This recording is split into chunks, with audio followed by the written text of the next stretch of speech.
నన్ను బెదిరించేంత మహానుభాడైనా ఏ మాధవ్ ఎన్ని మార్లు నా చుట్టూ తిరిగి చెప్పు స్వామి ఎక్కడ రావాలా మీ ఇంటికి రావాలా నీ పోలీస్ స్టేషన్ రావాలా లేకపోతే నువ్వు పుట్టిన ఊరికి రావాలా లేకపోతే అనంతపురంలో టవర్ క్లాక్ దగ్గర ఎప్పుడో చెప్పు నేను మళ్ళీ 20 తర్వాత బయటికి పోతా చెప్పు స్వామి ఇవాళ రేపో మరా చెప్పు వస్తా కొయ్ నెలక ఎంత పదులుగా ఉందో నీ కత్తి చూద్దాం కొయ్ అబ్బా ఆ ఉండే ప్రమాదాలు స్వామి జోలికి కూడా పోలేను నా నేలకు వస్తావా నువ్వు కాకి బట్టలు ఇడ్చిరా నేను ఇది ఇడ్చేసి వస్తా సాధారణ బట్టలు వేసుకొని వస్తా నీ సంగతి తేలుతుంది చెప్పు ఎక్కడికి రావాలో నీ కదిరి స్టేషన్ రావాలా నీ ఇంటికి రావాలా నీ ఊరికి రావాలా నీ టవర్ క్లాక్ దగ్గరికి వస్తావు ఎప్పుడో చెప్పు 25వ తారీఖు లోపల నిజమే మీ సమేతే చెప్పురా చెప్పు రాత్రనక పగులనక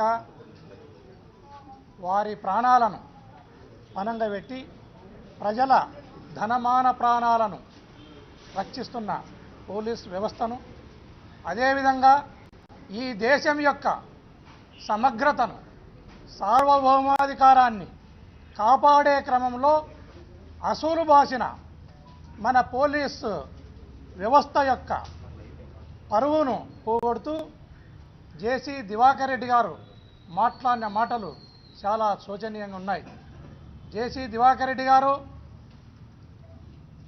ఈ దేశంలో అనేక మంది పోలీసులు ఈ దేశం యొక్క సమగ్రత కోసం సార్వభౌమాధికారం కోసం ప్రజల ధనమాన ప్రాణాల కోసం అసూలు బాసిన పోలీస్ వ్యవస్థ యొక్క బూట్లు ఆ బూట్లు యుద్ధరంగంలో కూడా శత్రు దేశాల మీద పోరాడే క్రమంలో యుద్ధంలో గణనీయమైన పాత్రను పోషించిన ఈ పోలీస్ బూట్లు మిలిటరీ బూట్లు నేను ఈరోజు ముద్దాడుతున్నాను. ఇలాంటి పోలీసు వీరులను ఇలాంటి పోలీస్ వ్యవస్థను నీకు ఎలా మనస్కరించిందో మా బూట్లు నాకాలి అన్న మాటను మాట్లాడినావు. జేసీ దివాకర్ రెడ్డి గారు మీకు గుర్తుందో లేదో పోలీస్ వ్యవస్థలో ఉండి మీరు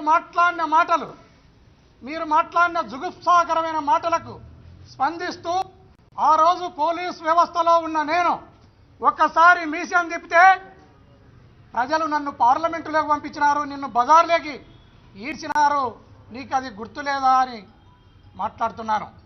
జేసీ దివాకర్ రెడ్డి గారు మీరు మాట్లాడుతుంటే సీనియర్ నాయకుడు మాజీ ముఖ్యమంత్రి ఆయనకు కింద పైన అంతా నడిచింది, గడ్డం నడిచింది, తల వెంట్రుకలు అన్ని నడిచిపోయిన నాయకుడు దుర్యోధన చక్రవర్తి వికటాట్టహాసం చేసినట్లు నవ్వుతా ఉన్నాడు చంద్రబాబు నాయుడు గారు. మీకు ఎలా నవ్వొచ్చింది అని ఈ సందర్భంగా మిమ్మల్ని ప్రశ్నిస్తున్నాను. ఎలా మీకు ఆ మాటలను వినడానికి జేసీ దివాకర్ రెడ్డి గారు మాట్లాడిన మాటలను వినడానికి ఎలా మీకు మనస్కరించింది, మీకు కర్ణ కఠోరం అనిపించలేదా అని నేను మాట్లాడుతున్నాను. జేసీ దివాకర్ రెడ్డి గారు మీకు మీ తల్లిదండ్రులు జన్మనిస్తే మీకు పునర్జన్మనిచ్చినది ఈ పోలీస్ వ్యవస్థ. మీరు పోలీస్ వ్యవస్థలోనే పెరిగి పెద్దగైనారు, ఈ రోజు వరకు మనుగడ సాగించినారు. అలా మనుగడ సాగించి ఈరోజు మీరు పోలీస్ వ్యవస్థను ఈ రకమైన తీవ్రమైన వ్యాఖ్యలను చేయడం అనేది చాలా బాధగా ఉన్నది. దివాకర్ రెడ్డి గారు మీరు ఒక్కటి ఆత్మశోధన చేసుకోండి. పోలీస్ వ్యవస్థ అంటే ఏదో ఏం మాట్లాడితే కూడా పడిపోయే వ్యవస్థ, ఏమి చేతగాని వ్యవస్థ అనేది అనుకుంటున్నట్లున్నారు. జస్ట్ నేను ట్రైల్ వేస్తే పోలీస్ వ్యవస్థలో నుంచి వచ్చి ఎంపీనైనాను. ఎంతోమంది పోలీస్ వ్యవస్థలో ఎమ్మెల్యేలు అయ్యే శక్తి, ఎంపీలు అయ్యే శక్తి, మంత్రులు, ప్రధానమంత్రులు అయ్యే శక్తి కూడా ఉన్నవారు పోలీస్ వ్యవస్థలో ఉన్నారు. వారు మేము పోలీస్ వ్యవస్థలోనే పనిచేయాలి అన్న భావనతో ఉన్నారు తప్ప వాళ్ళు ఎంపీలు కాలేకనో, ఎమ్మెల్యేలు కాలేకనో, మంత్రులు కాలేకనో, ప్రధానమంత్రులు కాలేని స్థితిలో వాళ్ళు పోలీస్ వ్యవస్థలోకి పోతున్నారు అన్న భావన మీకుందేమో. ట్రయల్ చూపించినాను, జస్ట్ ట్రయల్ చూపిస్తేనే నేను ఎంపీ అయినాను మీరు మైండ్లో పెట్టుకోవాలి. మీరు బజార్లో వచ్చి అన్నారు, అది మీరు గుర్తుంచుకోవాలి అన్నది నేను తెలియజేస్తున్నాను. దివాకర్ రెడ్డి గారు, దయచేసి నీవు ఇప్పటికే పతనావస్థలోకి చేరుకున్నావు. నీ కథ అయిపోయింది. నీ కుమారులను కూడా పెట్టి ట్రయల్ చేసినావు, వాళ్ళను కూడా ప్రజలు యాక్సెప్ట్ చేయలేదు. నువ్వు ఈ జిల్లాలో కానీ ఈ రాష్ట్రంలో కానీ ఎవరిని ఏమి మాట్లాడినా కూడా నిన్ను యాక్సెప్ట్ చేసినారు. ఒక పోలీసును మాట్లాడినప్పుడు నీకు సమాధి కట్టినారు. నువ్వు ఆత్మశోధన చేసుకోవాలి, ఆత్మ విమర్శ చేసుకోవాలి. నాకు చాలా బాధాకరమైన విషయం ఏంటంటే, చంద్రబాబు నాయుడు గారు అయ్యా పక్కలో ఉన్నారు, 2-3 సార్లు ముఖ్యమంత్రిగా చేసిన వ్యక్తి, సీనియర్ పొలిటీషియన్, పోలీస్ వ్యవస్థను మాట్లాడుతుంటే ఎందుకంటే కియా ఫ్యాక్టరీ పోయినప్పుడు ముఖ్యమంత్రి గారు వచ్చినప్పుడు నేను కియా పోవటం జరిగింది.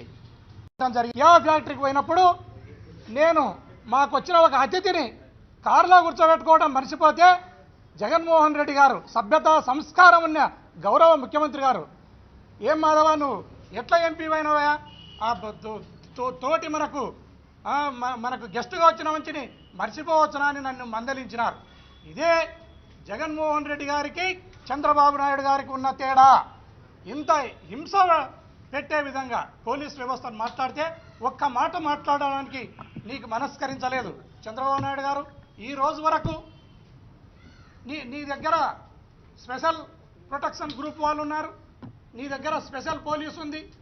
అనునిత్యం నువ్వు పోలీస్ వ్యవస్థతోనే తిరిగి బతికి బట్టగడుతున్నావు. నీకు ఎలా మనస్కరించింది ఆయన మాట్లాడుతుంటే నువ్వు యాక్సెప్ట్ చేసినట్ల ప్రజలు భావిస్తున్నారు. పోలీసు వ్యవస్థను ఇంత కించపరిచి వారి మనోభావాలను దెబ్బతినే విధంగా మాట్లాడుతుంటే నీకు ఎలా మనస్కరించింది నేను ప్రశ్నిస్తున్నాను చంద్రబాబు నాయుడు గారు.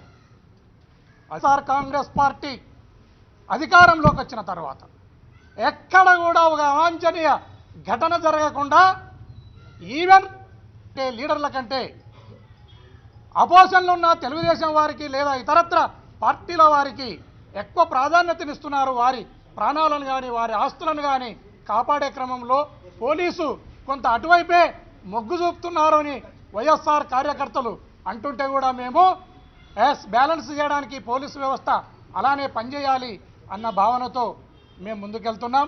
మీరు ఇదంతా గుర్తించాలి.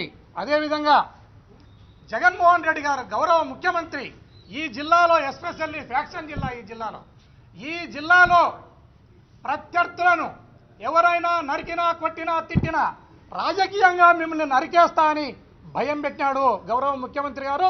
ఇక్కడ ఉండే వైఎస్ఆర్ కాంగ్రెస్ పార్టీ ఎమ్మెల్యేలకు లేదా కార్యకర్తలకు ఆయన పోయినప్పుడల్లా శాంతి ఉండాలి, జిల్లాలో ఎక్కడ కూడా శాంతి భద్రతలకు విఘాతం కలగరాదు. ఎవరైనా పాత కక్షలతో మీ ఇళ్ళల్లో సచ్చినారనో, మీ ఇళ్ళలో చంపబడినారనో ప్రత్యర్థులను మీరు చంపితే, నరికితే రాజకీయంగా మిమ్మల్ని నరికివేస్తా అని జగన్మోహన్ రెడ్డి గారు చెప్తున్నారు. దీన్ని చూసి నువ్వు బుద్ధి తెచ్చుకోవాలా చంద్రబాబు నాయుడు గారు. నీ ప్రభుత్వంలో ఎన్ని హత్యలు జరిగినాయి, ఇక్కడ ఎన్ని అమానుష ఘటనలు జరిగినాయి, నువ్వు గుర్తు తెచ్చుకోవాలని నేను మీకు తెలియజేస్తున్నాను.